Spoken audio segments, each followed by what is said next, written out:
कभी सोचा है ये जो हमारी खूबसूरत दुनिया है ये कैसे बनी?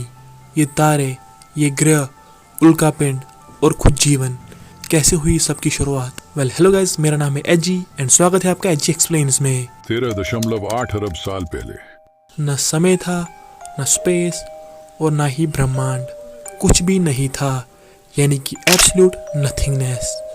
लेकिन फिर अचानक से सब कुछ शुरू हो गया और इस मोमेंट को बोलते हैं द बिग बैंग। और इसी बिग बैंग से प्योर एनर्जी का जन्म हुआ।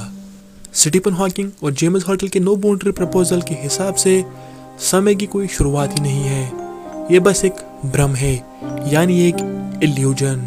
और क्वांटम थ्योरी के हिसाब से स्पेस और टाइम एक क्वांटम फोम के जैसे एग्जिस्ट करता है, फजी, अनप्रेडिक्टेबल, लेकिन पोटेंशियल से भरा हुआ। एक छोटी सी फ्लक्चुएशन और एक सेकंड के खरबवें हिस्से में यूनिवर्स ने अपने आप को लाखों गुना बढ़ा दिया था और इसे कहते हैं इन्फ्लेशन। ये फेज इतना पावरफुल था कि ग्रेविटी नेगेटिव बन गई, स्पेस खुद ही खुद को पुश कर रहा था। इन्फ्लेशन के बाद ये जो ब्रह्मांड है ये ठंडा होने लगा और ये जो एनर्जी है ये कन्वर्ट होने लगी मैटर में। लेकिन खाली मैटर नहीं बना, एक और चीज बनी मैटर के साथ, वो है एंटी मैटर। हर पार्टिकल का एक एंटी पार्टिकल, जैसे इलेक्ट्रॉन का पॉजिट्रॉन। और जैसे ये मैटर और एंटी मैटर टकराए, लाइट यानी फोटोनों का जन्म हुआ। पर जब भी मैटर और एंटी मैटर मिलता है ये एक दूसरे को खत्म कर देते हैं। लेकिन लकीली मैटर थोड़ा ज़्यादा बना था, इसकी वजह से कुछ मैटर बचा रह गया और इसी मैटर ने इस पूरे ब्रह्मांड को जन्म दिया। जब ब्रह्मांड करीबन 3.8 लाख साल का हुआ तब ये जो बचे हुए इलेक्ट्रॉन्स थे इन्होंने प्रोटॉन और न्यूट्रॉन के साथ कंबाइन कर दिया और बना एक एटम, वही एटम जिससे ये पूरा ब्रह्मांड बना हुआ है। इनके कंबाइन होते ही लाइट फ्री होने लगी और आज भी लाइट हमारे पास आ रही है, cosmic microwave background radiation. Kobe WMAP और प्लैंक सैटेलाइटों ने इस एंशिएंट लाइट को ट्रैक किया और इससे पता लगा कि स्टीफन हॉकिंग की इन्फ्लेशन थ्योरी बिल्कुल सही है। लेकिन एक और सिग्नल हम ढूंढ रहे हैं, ग्रेविटेशनल वेव्स। अगर मिल जाए तो ये प्रूफ हो सकता है कि black hole quantum radiation emit करते हैं।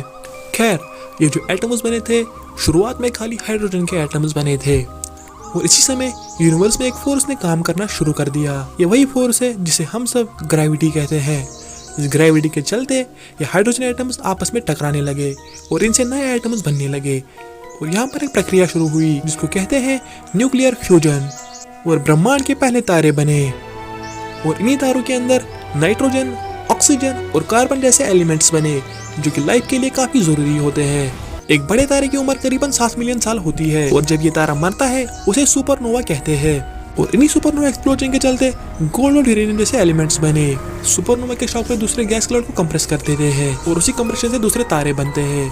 4.6 बिलियन साल पहले एक सुपरनोवा के चलते एक गैस क्लाउड कंप्रेस हो गया और ये जो गैस के मॉलिक्यूल आपस में टकराने लगे और इसके सेंटर में बना एक प्रोटोस्टार और यही प्रोटोस्टार हमारा सूर्य बना। बाकी के गैस क्लाउड से अलग अलग प्लैनेट्स बने, सबसे पहले जुपिटर, फिर सैटर्न, यूरेनस एंड नेपच्यून, ऐसे गैस जायंट्स बने। लेकिन इन्हीं के साथ साथ एक और चीज़ बनी, ऐसे कुछ प्लैनेट जिनकी सतह ठोस हो, जिन पे चल सकते हैं। और इन्हीं में एक प्लैनेट बना हमारी धरती। मगर ये वो धरती नहीं जिसमें हम सब रहते हैं, ये धरती ऐसी थी जिसमें जिंदगी के कोई आसार नहीं थे। फिर धरती पर जिंदगी कैसे आई, कैसे हमारा चांद बना, और सब कुछ बताऊंगा अगली वीडियो में। लेकिन यार तब तक के लिए आप चैनल को सब्सक्राइब एंड वीडियो को लाइक कर देना। इतनी मेहनत के लिए एक लाइक तो बनता है और बेल आइकन को भी दबाना अगले पार्ट के लिए। और एक लास्ट चीज बताता हूँ, अगला पार्ट तभी आएगा जब इस वीडियो पे अच्छा खासा रिस्पॉन्स मिलेगा। वेल, मेरा नाम है अजी और मिलते हैं अगली वीडियो में।